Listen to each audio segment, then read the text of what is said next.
Halo teman-teman, selamat pagi. Nah, di sini kali ini kami dari tim Tiramisu KTTA akan menjelaskan beberapa hal nih tentang proposal KTTA. Ada hal-hal yang perlu kami sampaikan gitu ya, terkait ada beberapa sub lah intinya. Nah, kita langsung mulai aja. Di sini kita masuk dulu ke terkait dengan pengumpulan judul nih teman-teman. Nah, banyak banget yang bertanya-tanya gitu loh, ini judulnya gimana, judulnya gimana. Nah, jadi ini kami akan menekankan beberapa hal poin pentingnya ya. Nah, di sini teman-teman harus memastikan kalau misalnya judul yang teman-teman pilih ini memang belum pernah digunakan sama sekali, baik di angkatan-angkatan yang sebelumnya maupun di angkatan kita yang sekarang. Nah, gimana caranya kita tahu eh, kalau kalau itu nggak akan sama-sama yang lain gitu. Nah, di sini kita udah menyediakan di drive KTTA di standard.id/KTTA di Reakta itu yang atas ini udah ada referensi judul dari tahun-tahun sebelumnya gitu. Jadi teman-teman bisa lihat di situ untuk di tahun-tahun sebelumnya, dan untuk yang di tahun kita ini, di angkatan kita yang sekarang ini, bisa lihat di link yang kedua ini di standard.id/update judul KTTA. Nah, di situ adalah tempat semua teman-teman untuk mengupdate judul, topik, objek. Nah, itu semua ada di situ. Jadi kalau mau lihat eh, oh judul aku ini udah ada belum sih dipakai sama orang, nah bisa langsung lihat ke situ gitu ya teman-teman. Nah terus selanjutnya sebenarnya kriteria sama itu seperti apa sih? Nah judul itu akan dianggap sama ketika topik sama objeknya itu sama gitu. Jadi misal nih, ada orang pertama dia bikin judulnya itu analisis rasio laporan keuangan PTA gitu ya misal. Nah, terus si orang kedua bikin analisis rasio laporan keuangannya PTA tapi pakai benchmark PTB gitu. Nah, ini tetap dianggap sama teman-teman. Kenapa ya? Karena dua-duanya sama-sama menganalisis laporan keuangannya PTA, meskipun yang satu pakai benchmark, yang satu enggak gitu ya. Nah, itu contoh kecilnya aja. Jadi kalau misalnya topik dan objeknya sama, itu udah tentu aja dianggap sama gitu. Tapi kalau misalnya objeknya sama namun topiknya berbeda, itu diperbolehkan gitu ya. Asal di make sure aja kalau misalnya yang dibahas tuh beneran beda gitu, yang dilihat tuh beneran beda gitu teman-teman. Oke, sekarang kita lanjut ke pokok bahasan yang kedua, yaitu routing slip.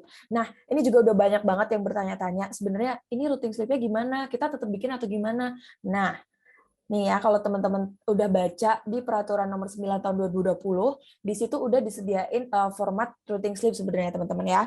Nah, kami juga udah mengkonversi itu ke bentuk Word, itu udah ada di drive KTTA juga, di bagian proposal KTTA, terus masuk ke template proposal. Ini linknya, link drive-nya bisa langsung diakses di sini aja, standard.id/KTTA Adirayakta.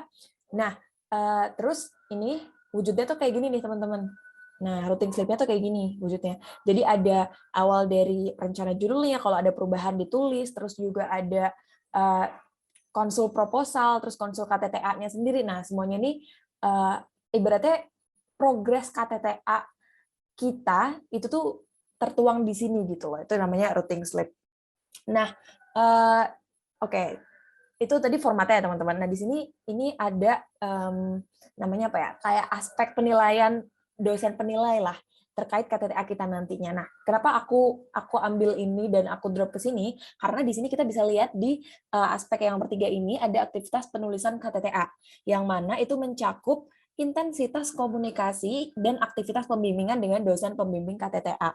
Nah, kalau teman-teman udah baca Peraturan Nomor 9 Tahun 2020, pasti tahu kalau misalnya minimal untuk kita melakukan pembimbingan KTTA, pembimbingan proposal KTTA dengan dosen pembimbing itu adalah 2 kali, teman-teman. Kalau misalnya di peraturan ya. Nah, tapi di sini kami menyarankan untuk ya sebisa mungkin teman-teman harus mengusahakan bahwa pembimbingan itu dilakukan lebih dari 2 kali.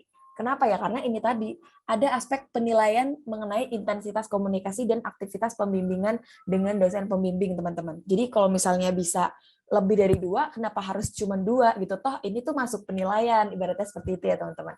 Nah, meskipun kita nggak bisa menjamin nih kalau misalnya kita melakukan pembimbingan misal sampai 6 kali gitu ya untuk proposal aja, terus nanti nilainya bakal jauh lebih bagus dong. Ya kita nggak bisa menjamin itu, nggak ada yang tahu gitu ya. Tapi kita kan bisa mengusahakan sesuatu yang ini kita udah tahu ada aspek seperti ini yang masuk kriteria penilaian. Jadi ya dimaksimalkan aja gitu loh supaya hasilnya nanti juga akan maksimal seperti itu teman-teman.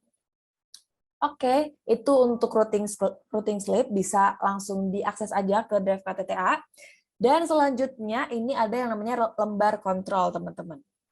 Nah, lembar kontrol ini spreadsheet-nya itu wujudnya spreadsheet juga dan udah ada di Drive KTTA juga di bagian tiramisu schedule dan masuk ke lembar kontrol proposal. Nah, ini linknya, link drive-nya standard.id/KTTA di Rayakta. Bisa langsung diakses di situ aja.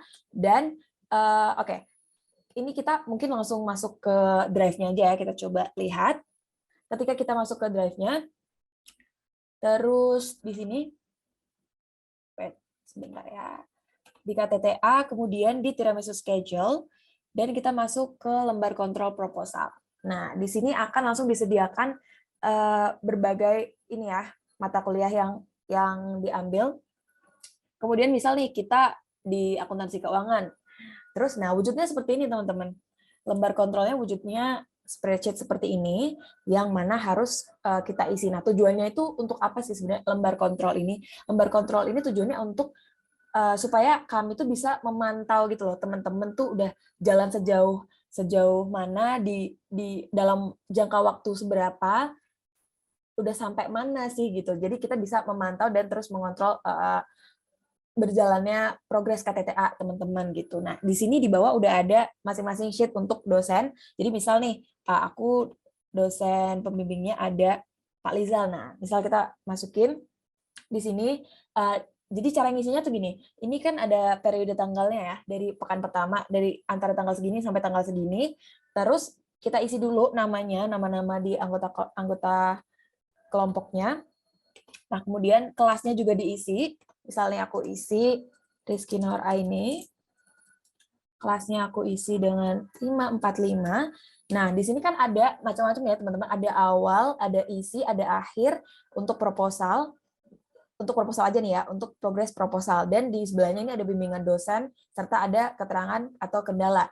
Nah, di sini kita bisa langsung centang-centang aja nih teman-teman. Kayak, oh di week segini, di week 1, di tanggal ini, aku udah bisa ngelarin halaman judul ya, loh, gitu. Jadi bisa mungkin dicentang aja, bisa kita pakai segini. Terus nanti kalau misalnya di minggu kedua misal di sini, aku udah bisa ngelarin ini loh, bisa langsung dicentang, centang, centang. Nah, seperti itu. Jadi progresnya akan selalu berjalan dari minggu ke minggu, gitu ya, teman-teman. Nah, terus di sini itu untuk progres proposal ya. Nah, di sini ada bimbingan dosen dalam 1 pekan dan kumulatif. Nah, ini nanti kita isi dengan sebenarnya gini, dalam 1 pekan ini atau secara kumulatif dari misal ini kan pekan 1 baru pekan 1 ya. Kalau misalnya nanti kita udah di pekan 2, berarti kumulatifnya kan dari pekan 1 ke pekan 2 gitu kan. Nah, dalam 1 pekan ini, berapa kali sih kita melakukan bimbingan dengan dosen pembimbing kita? Gitu. Kalau misalnya ada 1, ya kita tulis 1. Kalau 2, ya kita tulis 2. Gitu, teman-teman. Kalau ini keterangan kita isi kalau misalnya ada keterangan atau kendala aja sih. Gitu. Jadi ini memang tujuannya semata-mata adalah untuk kita bisa sama-sama ngontrol teman-teman biar semuanya tuh berjalan sesuai jadwal gitu, teman-teman. Itu ya, itu untuk lembar kontrol. Jadi bisa langsung diakses di standard.id/KTTA Adirayakta. Itu untuk lembar kontrol. Nah, bahasan selanjutnya kita akan mulai menelisik nih yang namanya surat riset, yang pasti udah banyak banget ditanya sama teman-teman, udah dipertanyakan lah ibaratnya ya. Nah, tapi untuk penjelasan mengenai surat riset ini akan disampaikan oleh David. Oke, jadi semuanya akan dibahas sama David. Silakan David.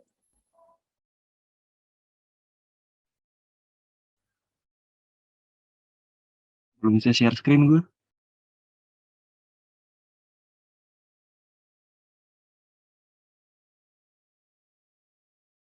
Nih.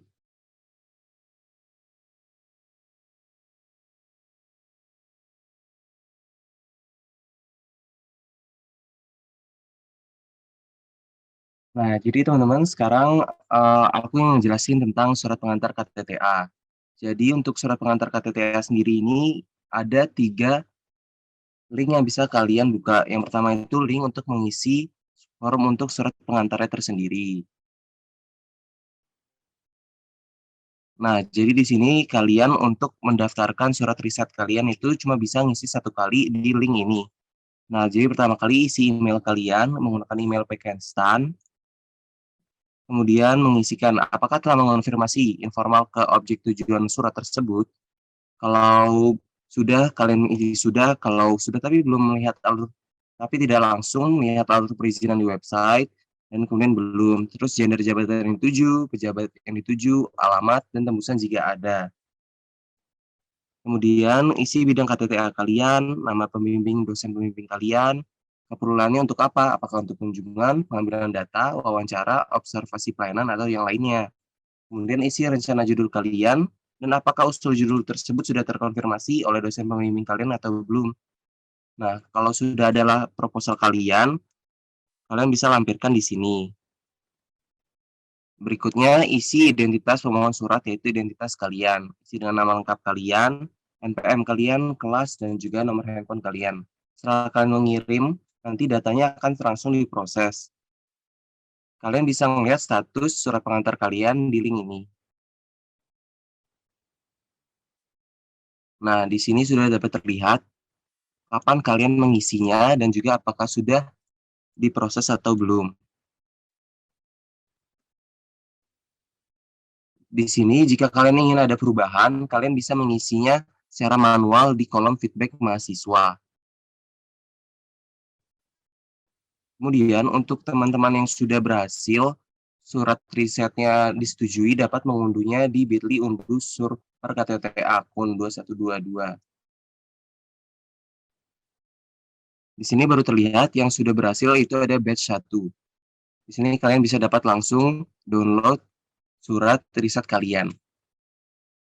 Nah, kemudian sekarang aku akan ngebahas tentang surat pengantar untuk bagi kalian yang ingin objek KTTA-nya yaitu Direktorat Jenderal Pajak. Di sini kalian harus menggunakan yang namanya aplikasi atau website-nya bernama e-riset. Di sini kalian langsung saja buka website-nya irisetpajak.go.id. Kemudian kalian dapat langsung login untuk mengajukan permohonan riset. Kalian tekan login. Jika kalian belum punya akun, kalian buat dulu akunnya. Pertama itu register akun. Pilih statusnya. Status kita itu kan mahasiswa. Kita pilih mahasiswa. Nah, di sini langsung kalian isi saja nama lengkap kalian, NIK, alamat, nomor handphone, email. Email ini nggak usah email Pekenstan ya, email pribadi kalian juga bisa. Nah, kemudian isi data akademik yaitu NIM, NPM kalian, pilih jenjang di pendidikan kita, diploma 3, universitas, kalian langsung ketik aja. Untuk Pekenstan, Politeknik,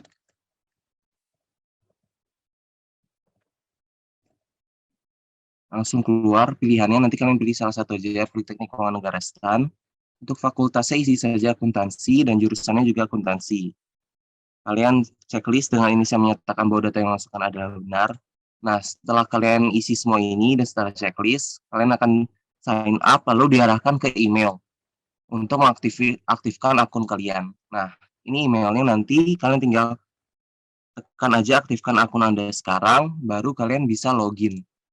Untuk login nanti tinggal pakai email yang kalian daftarkan dan password yang kalian daftarkan.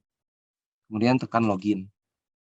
Nah, di sini dapat terlihat ini untuk tampilan permohonan izin riset. Karena kita belum mengajukan permohonan, maka kita tekan buat permohonan baru. Ada 4 langkah. Pertama, informasi riset. Sini tulis saja judul riset kalian.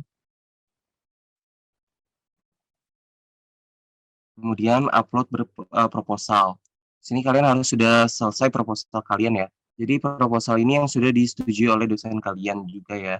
Di sini harus PDF, karena aku juga belum selesai proposalnya, kita masukin PDF aja, yang penting PDF. Tujuan lokasi riset kalian, kalau misalkan kita kantor wilayah DJP. Kita pilih kantor wilayah DJP,